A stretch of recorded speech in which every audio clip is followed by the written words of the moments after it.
Kaatera cinema release ಆಗಿ ಧೂಳೆಬ್ಬಿಸಿದೆ. Cinema ಬಿಡುಗಡೆಯಾದ 2 ವಾರಗಳಲ್ಲಿಯೇ 100 ಕೋಟಿ ರೂಪಾಯಿಗೂ ಅಧಿಕ ಗಳಿಕೆ ಕಂಡು ದಾಖಲೆಯನ್ನ ಬರೆದಿದೆ. ಕರ್ನಾಟಕದ ಬಾಕ್ಸ್ ಆಫೀಸ್ನಲ್ಲಿ ಜಯಭೇರಿ ಬಾರಿಸಿದ ಬಳಿಕ ನಟ ದರ್ಶನ್ ದುಬೈಗೆ ಪ್ರಯಾಣವನ್ನ ಬೆಳೆಸಿದ್ರು. ಕಾಟೇರ ಸಿನಿಮಾವನ್ನ ದುಬೈನಲ್ಲೂ ಕೂಡ ರಿಲೀಸ್ ಮಾಡಿದ್ದರಿಂದ ಅಲ್ಲಿನ ಭಾರತೀಯರಿಗಾಗಿ ಪ್ರೀಮಿಯರ್ ಶೋವನ್ನ ಆಯೋಜಿಸಲಾಗಿತ್ತು.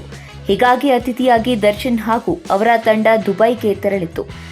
ನಿನ್ನೆಯಷ್ಟೇ ದರ್ಶನ್ ಸ್ನೇಹಿತರೊಂದಿಗೆ ಬೋಟ್ನಲ್ಲಿ ನಿಂತು ಪೋಸ್ ಕೊಟ್ಟಿದ್ರು. ಆದರೆ ಈಗ ಸೀದಾ ದುಬೈನ ಮೃಗಾಲಯಕ್ಕೆ ಭೇಟಿ ನೀಡಿದ್ದಾರೆ. ಅಲ್ಲಿನ ಪ್ರಾಣಿಗಳೊಂದಿಗೆ ಕೆಲ ಹೊತ್ತು ಸುತ್ತಾಡಿ ಬಂದಿದ್ದಾರೆ. ಇನ್ನು ದುಬೈನ ಮೃಗಾಲಯಕ್ಕೆ ಭೇಟಿ ಕೊಟ್ಟ ಸಂದರ್ಭದಲ್ಲಿಯೇ ಹುಲಿಯ ಮೈ ಸವರಿ ಖುಷಿ ಪಟ್ಟಿದ್ದಾರೆ. ಈ ವಿಡಿಯೋ ಯೂಟ್ಯೂಬ್ನಲ್ಲಿ ಹರಿದಾಡ್ತಿದ್ದು ಎಲ್ಲೆಡೆ ವೈರಲ್ ಆಗ್ತಿದೆ. ಹುಲಿ ಮೈ ಸವರುತ್ತಿರುವ ದರ್ಶನ್ ವಿಡಿಯೋಗೆ ಅಭಿಮಾನಿಗಳು ಕೂಡ ಮೆಚ್ಚುಗೆಯನ್ನ ವ್ಯಕ್ತಪಡಿಸುತ್ತಿದ್ದಾರೆ. ಇನ್ನು ಹುಲಿ ಜೊತೆಗೆ ದರ್ಶನ್ ಹಾವನ್ನ ಕೊರಳಿಗೆ ಸುತ್ತಿಕೊಂಡು ಪೋಸ್ ಕೂಡ ಕೊಟ್ಟಿದ್ದಾರೆ. ದುಬೈನಲ್ಲೂ ಕೂಡ ದರ್ಶನ್ ಪ್ರಾಣಿ ಪ್ರೀತಿಯನ್ನ ಕಂಡು ಅವರ ಅಭಿಮಾನಿಗಳು ಮೆಚ್ಚುಗೆಯನ್ನ ವ್ಯಕ್ತಪಡಿಸುತ್ತಿದ್ದಾರೆ. ಸ್ಯಾಂಡಲ್ವುಡ್ನಲ್ಲಿ ಈಗ ದೊಡ್ಡ ಸಿನಿಮಾಗಳ ದರ್ಬರ್ ನಡೀತಾ ಇದೆ. 100 ಕೋಟಿ ಬಂಡವಾಳ ಹೂಡಿ ಪ್ಯಾನ್ ಇಂಡಿಯಾ ಸಿನಿಮಾಗಳನ್ನ ನಿರ್ಮಾಣ ಮಾಡಲಾಗಿದೆ. ಹೊಂಬಾಳೆ ಫಿಲ್ಮ್ಸ್ ಹಾಗೂ ಕೆವಿಎನ್ ಪ್ರೊಡಕ್ಷನ್ ಸಂಸ್ಥೆಗಳು ಭಾರಿ ಸಾಹಸಕ್ಕೆ ಕೈ ಹಾಕ್ತಿವೆ. ಹೊಂಬಾಳೆ ಫಿಲ್ಮ್ಸ್ ಬ್ಯಾನರ್ನಲ್ಲಿ ಧ್ರುವ ಸರ್ಜಾ ಹಾಗೂ ನರ್ತನ್ ಜೋಡಿ ಸಿನಿಮಾ ಮಾಡುವ ಬಗ್ಗೆ ಇತ್ತೀಚೆಗಷ್ಟೇ ಸುದ್ದಿ ವೈರಲ್ ಆಗಿತ್ತು. ಆದರೆ ಈ ಬಗ್ಗೆ ಅಧಿಕೃತ ಮಾಹಿತಿ ಸಿಕ್ಕಿರಲಿಲ್ಲ. ಇದೀಗ ಹೊಂಬಾಳೆ ಫಿಲ್ಮ್ಸ್ ಬ್ಯಾನರ್ನಲ್ಲಿ ಧ್ರುವ ಸರ್ಜಾ ನಟನೆಯ ಚಿತ್ರಕ್ಕೆ ನರ್ತನ್ ಆಕ್ಷನ್ ಕಟ್ ಹೇಳ್ತಾರೆ ಎನ್ನುವ ಚರ್ಚೆ ಬಗ್ಗೆ ಸ್ವತಃ ನಿರ್ದೇಶಕರೇ ಪ್ರತಿಕ್ರಿಯಿಸಿದ್ದಾರೆ. ಸದ್ಯ ನಾನು ಭೈರತಿ ರಣಕಲ್ ಸಿನಿಮಾದಲ್ಲಿ ಬ್ಯುಸಿಯಾಗಿದ್ದೀನಿ. ಬಳಿಕ ಕೆವಿಎನ್ ಪ್ರೊಡಕ್ಷನ್ಗೆ ಒಂದು ಸಿನಿಮಾ ಮಾಡಿಕೊಡಬೇಕಿದೆ. ತೆಲುಗು ನಟ ರಾಮ್ ಚರಣ್ ಜೊತೆಗೂ ಈ ಬಗ್ಗೆ ಚರ್ಚೆ ನಡೀತಾ ಇದೆ. ಮುಂದಿನ ದಿನಗಳಲ್ಲಿ ಇದು ಏನಾಗುತ್ತೆ ಅನ್ನೋದನ್ನ ನೋಡಬೇಕು. ಧ್ರುವ ಸರ್ಜಾ ಹೊಂಬಾಳೆ ಫಿಲ್ಮ್ಸ್ ಜೊತೆ ಸಿನಿಮಾ ಮಾಡ್ತೀನಿ ಎನ್ನುವ ಸುದ್ದಿ ಹೇಗೆ ಬಂತು ಗೊತ್ತಿಲ್ಲ. ಸದ್ಯಕ್ಕೆ ಈ ಬಗ್ಗೆ ಯಾವುದೇ ಚರ್ಚೆ ನಡೀತಿಲ್ಲ ಎಂದು ಹೇಳಿದ್ದಾರೆ. ಖ್ಯಾತ ಸಂಗೀತ ನಿರ್ದೇಶಕ ಗುರುಕಿರಣ್ ಅವರ ಬೆಂಗಳೂರು ನಿವಾಸದಲ್ಲಿ ಕಳ್ಳತನವಾಗಿರುವ ಘಟನೆ ತಡವಾಗಿ ಬೆಳಕಿಗೆ ಬಂದಿದೆ. ಕಳೆದ ಡಿಸೆಂಬರ್ 31ರಂದು ಮಧ್ಯಾಹ್ನ ತಮ್ಮ ರೂಮ್ನ ಬೀರುವಿನಲ್ಲಿಟ್ಟಿದ್ದ 2,50,000 ರೂಪಾಯಿಗಳನ್ನು ಗುರುಕಿರಣ್ ಅತ್ತೆ ಕಸ್ತೂರಿ ಶೆಟ್ಟಿ ಇಟ್ಟಿದ್ರು. ಆದರೆ ಜನವರಿ 5ರಂದು ಹಣ ಕಳ್ಳತನವಾಗಿದೆ. 2 ದಿನಗಳ ಕಾಲ ಕುಟುಂಬಸ್ಥರು ಮನೆಯೆಲ್ಲ ಹುಡುಕಾಡಿದ್ದಾರೆ. ಎಷ್ಟು ಹುಡುಕಾಡಿದ್ರೂ ಹಣ ಸಿಗದೇ ಇದ್ದಾಗ ಜನವರಿ 7ರಂದು ಚಂದ್ರಲೇಔಟ್ ಪೊಲೀಸ್ ಠಾಣೆಗೆ ಗುರುಕಿರಣ್ ಅತ್ತೆ ದೂರನ್ನ ನೀಡಿದ್ದಾರೆ. ಈ ಸಂಬಂಧ ಎಫ್ಐಆರ್ ಕೂಡ ದಾಖಲಾಗಿದೆ.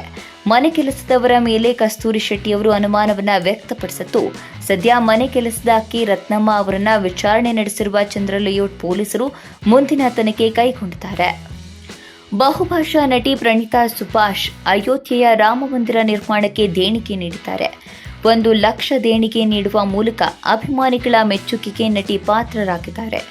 ಅಯೋಧ್ಯೆಯ ಶ್ರೀರಾಮ ಮಂದಿರ ನಿಧಿ ಸಮರ್ಪಣಾ ಅಭಿಯಾನಕ್ಕೆ ಬೆಂಬಲಿಸಿ 1 ಲಕ್ಷ ರೂಪಾಯಿಯನ್ನ ನಟಿ ನೀಡುತ್ತಾರೆ.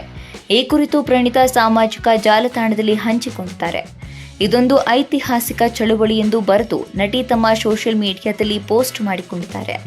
ನೀವೆಲ್ಲರೂ ಕೂಡ ಕೈ ಜೋಡಿಸಿ ಇದರ ಭಾಗವಾಗಬೇಕೆಂದು ನಾನು ವಿನಂತಿಸುತ್ತೇನೆ ಎಂದು ಪ್ರಣೀತಾ ಮನವಿ ಮಾಡಿದ್ದಾರೆ. ಅದಷ್ಟೇ ಅಲ್ಲದೆ ಪ್ರಣೀತಾ ಫೌಂಡೇಶನ್ ಮೂಲಕ ನಟಿ ಪ್ರಣೀತಾ ಸಾಕಷ್ಟು ಸಾಮಾಜಿಕ ಕಾರ್ಯಗಳನ್ನ ಮಾಡಿದ್ದಾರೆ. ಸಂಕಷ್ಟದಲ್ಲಿದ್ದವರಿಗೆ ನಟಿ ನೆರವಾಗಿದ್ದಾರೆ. ಅದರಲ್ಲೂ ಕೋವಿಡ್ ಸಮಯದಲ್ಲಿ ಅನೇಕ ಕುಟುಂಬಗಳಿಗೆ ರೇಷನ್, ವ್ಯಾಕ್ಸಿನ್ಗೆ ನಟಿ ಸಹಾಯವನ್ನ ಕೂಡ ಮಾಡಿದ್ರು. ಬಿಗ್ ಬಾಸ್ ಮನೆಯಲ್ಲಿ ಇತ್ತೀಚೆಗಷ್ಟೇ ವಿನಯ್ ಹಾಗೂ ಪ್ರತಾಪ್ ಮಧ್ಯೆ ಜೋರಾಗಿಯೇ ಜಗಳ ಆಗಿತ್ತು. ಜಗಳದಲ್ಲಿ ವಿನಯ್ ಪ್ರತಾಪ್ಗೆ ಅವಾಚ್ಯ ಶಬ್ದಗಳನ್ನ ಬಳಸಿದ್ರು. ಇದು ಮನೆಯವರಿಗೂ ಕೂಡ ಬೇಸರವನ್ನ ತಂದಿತ್ತು. ಇದೀಗ ವಿನಯ್ ಗೌಡ ಅವರು ಪ್ರತಾಪ್ ಬಳಿ ಕ್ಷಮೆ ಕೇಳಿದ್ದಾರೆ. ಈಗ ವಿನಯ್ಗೆ ತಪ್ಪಿನ ಅರಿವಾದಂತೆ ಕಾಣ್ತಾ ಇದೆ. ಫಿನಾಲೆಗೆ ಹೋಗೋಕೆ ಯಾರು ಅರ್ಹರು ಎನ್ನುವ ಆಯ್ಕೆಯನ್ನ ಮಾಡಬೇಕಿತ್ತು. ವಿನಯ್ ಗೌಡ ಅವರು ಕಾರ್ತಿಕ್ ಹೆಸರನ್ನ ತೆಗೆದುಕೊಂಡ್ರು. ಆ ಬಳಿಕ ಅವರು ಎಲ್ಲರ ಬಳಿ ಕ್ಷಮೆ ಕೇಳಿದ್ದಾರೆ. ನನಗೆ ಕೋಪ ಬಂದಾಗ ಕೂಗಾಡುತ್ತೇನೆ, ಇದರಿಂದ ಯಾರಿಗಾದ್ರೂ ಬೇಸರ ಆಗಿದ್ರೆ ಕ್ಷಮೆ ಕೇಳ್ತೇನೆ ಎಂದಿದ್ದಾರೆ. ಆ ಬಳಿಕ ಪ್ರತಾಪ್ ಬಳಿ ತೆರಳಿ ಅವರಿಗೆ ಹಗ್ ಕೊಟ್ಟು, ನನ್ನಿಂದ ಬೇಸರ ಆಗಿದ್ರೆ ಕ್ಷಮೆ ಇರಲಿ, ನೀನು ಗೆದ್ದರೆ ನನಗೆ ಖುಷಿ ಆಗುತ್ತೆ ಎಂದಿದ್ದಾರೆ. ಇನ್ನು ವಿನಯ್ ಕ್ಷಮೆ ಕೇಳಿದ್ದಕ್ಕೆ ಅನೇಕರು ಸಂತಸವನ್ನ ವ್ಯಕ್ತಪಡಿಸಿದ್ದಾರೆ.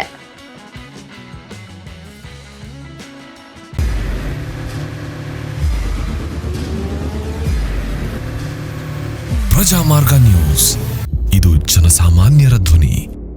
ನಮಸ್ಕಾರ. ನೀವು ನೋಡ್ತಾ ಇದ್ದೀರಾ ಪ್ರಜಾಮಾರ್ಗ ನ್ಯೂಸ್. ರಾಷ್ಟ್ರದ ರಾಜ್ಯದ ರಾಜಕೀಯದ ಬಗ್ಗೆ ಹೆಚ್ಚಿನ ಸಿನಿಮಾ ಅಪ್ಡೇಟ್ಗಳಿಗಾಗಿ ಫಸ್ಟ್ ಲೈಕ್ ಮಾಡಿ ಸಬ್ಸ್ಕ್ರೈಬ್ ಆಗಿ ಹಾಗೆ ಫಾಲೋ ಕೂಡ ಮಾಡಬೇಕು.